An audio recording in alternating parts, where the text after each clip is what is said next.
Fensler has a good car even with that damage. Paulie Haraka looking to the outside of Steve Wallace. DJ Kennington in the 17 on the inside.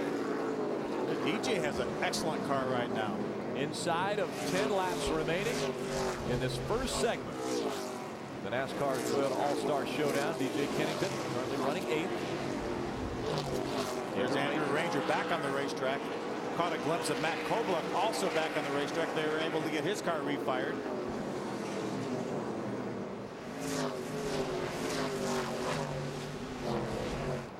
Slide through turns 1 and 2 for DJ Kennington. At 17, just in front of Steve Wallace. He's been able to get by Steve Wallace as well as Paulie Haraka. It's a good race car for the Canadian champion, DJ Kennington. 3 wide once again for position. Right in the middle of all of that is Paulie Haraka. Now Haraka looks to the bottom of the racetrack, tries to get by Matt Kobluck in the 40. Again, Kobluck not on the lead lap. And Matt's a few laps down.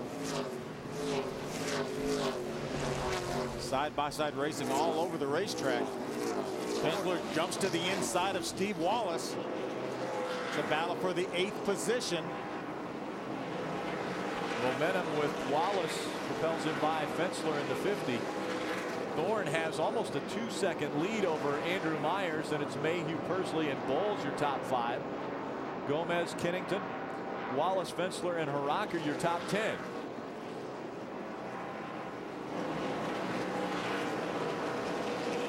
Trying to make his way back to the front. You see all the damage on that car from that incident with Darrell Wallace Jr.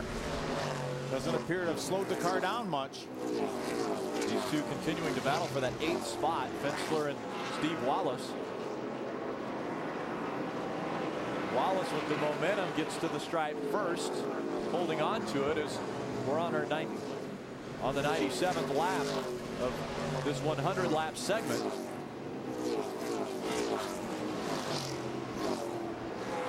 I think Fensler would like to get by Steve Wallace because that would move him up to the 8th position, which means he would start on the outside on the restart, because we're just a couple laps away from this first intermission.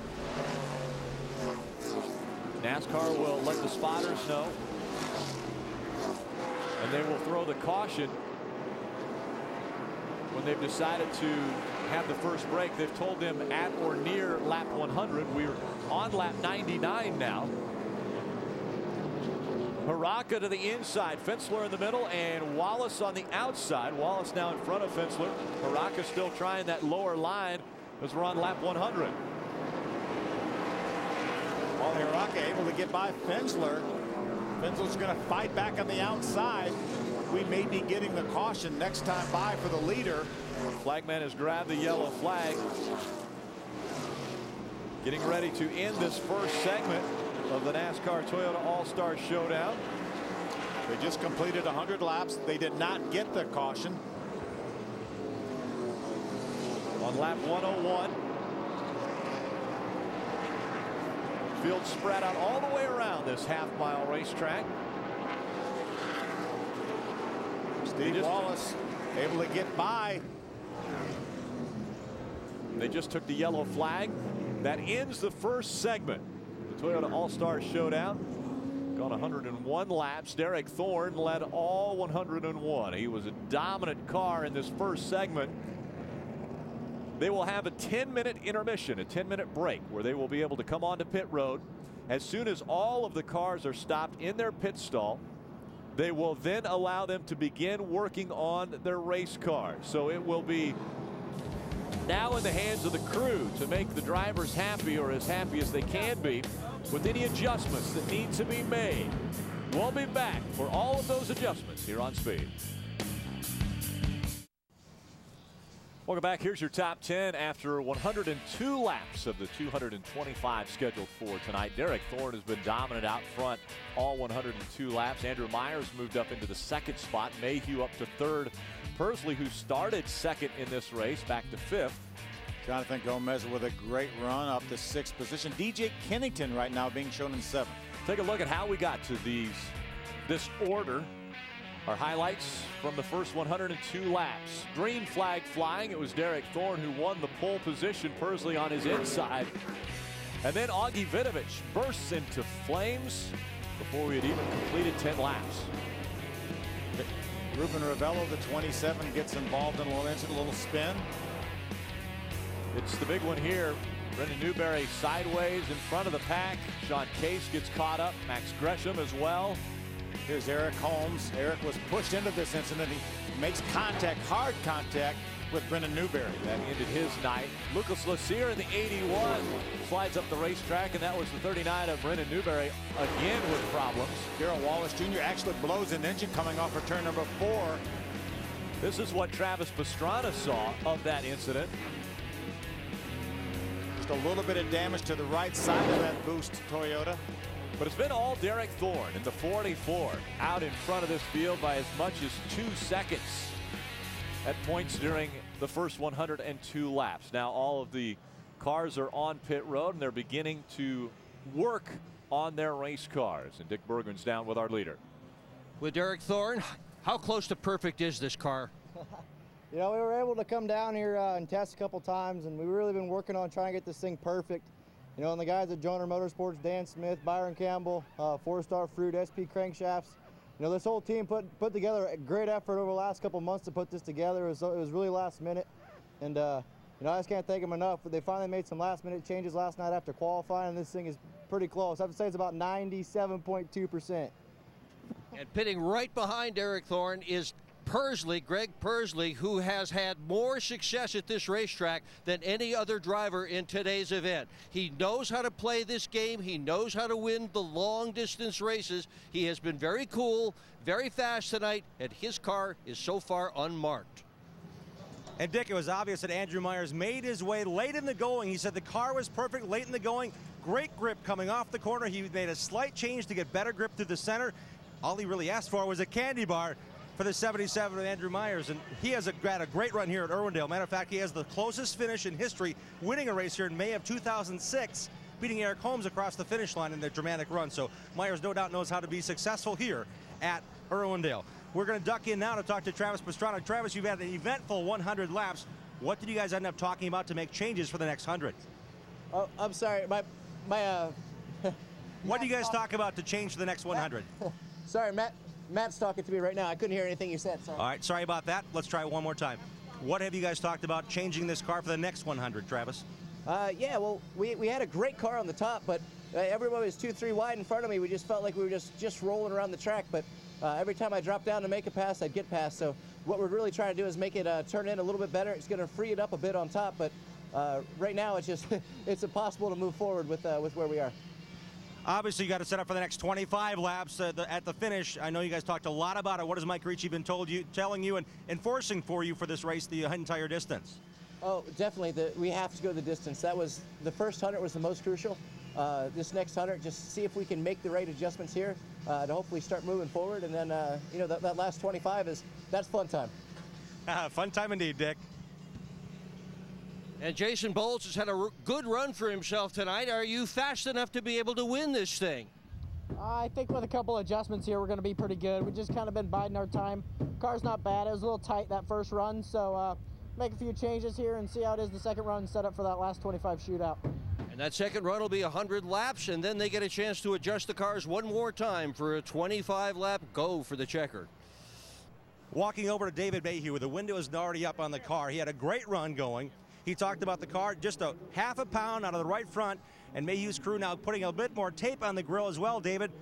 I'm going to stick my microphone in here and ask you, what changes have you made? The car looked very impressive, but fell off just a little bit in that last green flag run.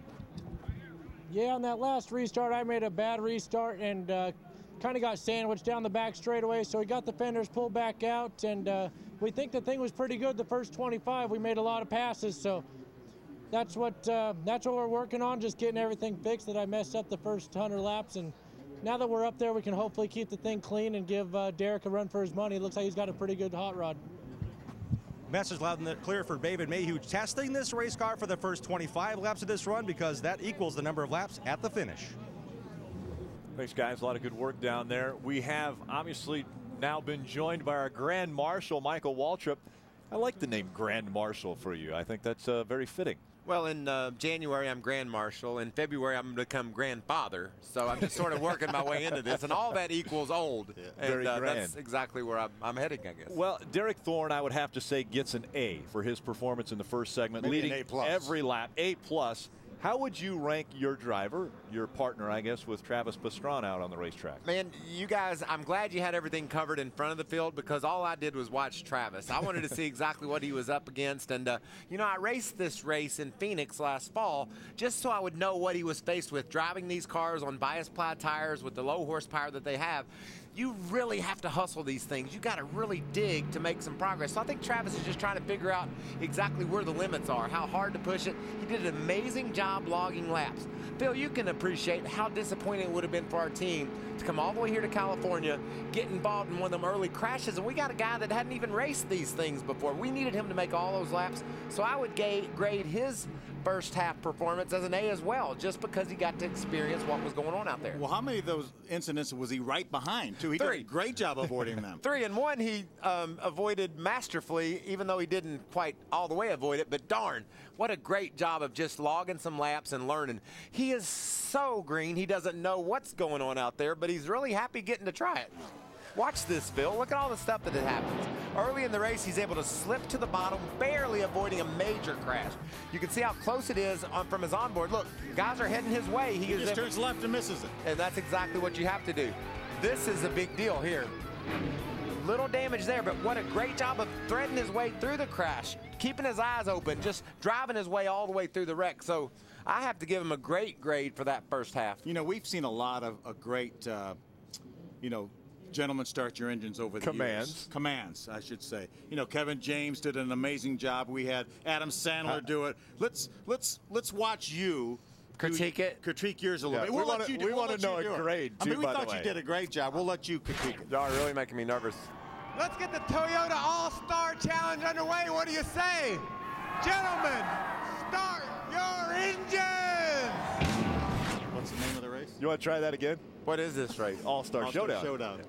Well, I got Toyota right. It was challenging. I know that much. It was challenging. I was happy to be down on the. I've never done that before, Phil. I mean, I've never got to do that. It was awesome. Hey, you've got a bunch of great stuff coming. You're going to try to make your 25th Daytona 500 in a row, and you've got a book coming out here. What, next week? I guess it's going to be in bookstores, right? February the 1st. It's for sale right now on Amazon.com. You can pre-order it. Just type in Mike Waltrip. And you know what I like most about the book is people that have read it like it. So all this publicity and stuff I'm doing for it, and that would be two of us. Yeah, we've read it. You know, a lot of times you're nervous about what you got, but this thing is a good story, and people seem to enjoy it, so I'm proud. We got cars behind us going around. Can you stick around with us? Oh, can I call a few laps? You know, this feels really odd that us three together in a TV booth. You're the two best friends that anyone could have.